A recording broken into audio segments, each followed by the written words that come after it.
আমি আশাবাদী আগামী দিনগুলোতে পিজা টেস্ট আবার ফিরে আসবে।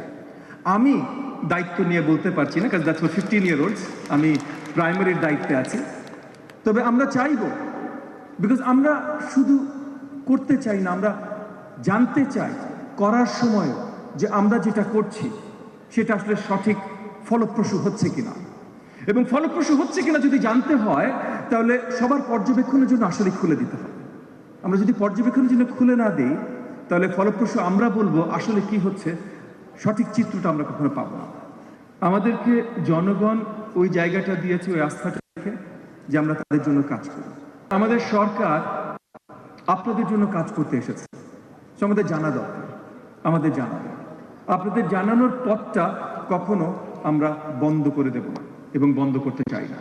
তবে একই সাথে আপনারা সহযোগিতার হাত বাড়াবেন যেন আমরা একসাথে কাজ করতে পারি, কারণ সহযোগিতা যদি হাত না বাড়ান আমাদের কাজ করা খুব মুশকিল হয়ে যায়।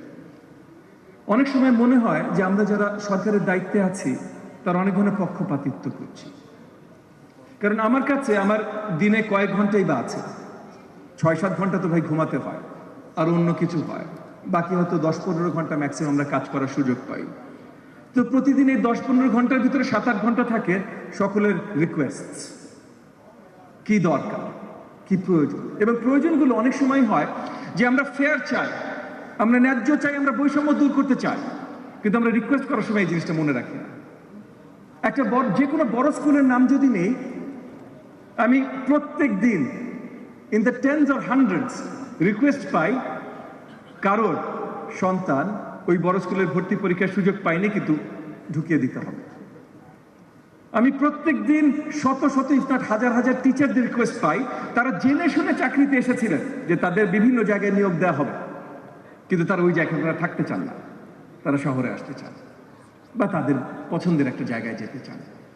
তো আমরা বৈষম্য করতে চাই না, জনগণ বৈষম্য চায় না, কিন্তু আমাদের কাছে যখন আসে তখন বৈষম্য রিকোয়েস্ট নিয়ে আসে।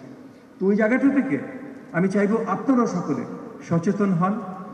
আমি আশা করি আমার এই ছোট্ট রিসার্চের কাজটা আগামী দিনগুলোতে আমাদের শিক্ষা ব্যবস্থায় কিছু সহযোগী রোল প্লে করতে পারে, হয়তো কিছু দিক নির্দেশনার রোল প্লে করতে পারে, এবং আগামী দিনগুলোতে আমিও চেষ্টা করব আপনাদের সকলের কাছ থেকে আরো অনেক বেশি জানতে, যেন আগামী দিনে কেউ না কেউ আমাকে এরকম একটা স্টেজে বসিয়ে বলে যে আমি অনেক জ্ঞানী এবং তারা শিখছে। আজকে যেমন আমি আমার সকল বিজ্ঞ যারা আছেন, আমার রেসপেক্টেড যারা আছেন এই স্টেজে, যাদেরকে বলছি যে ওনারা জানেন, আমি ওনাদের কাছে শিখতে চাই।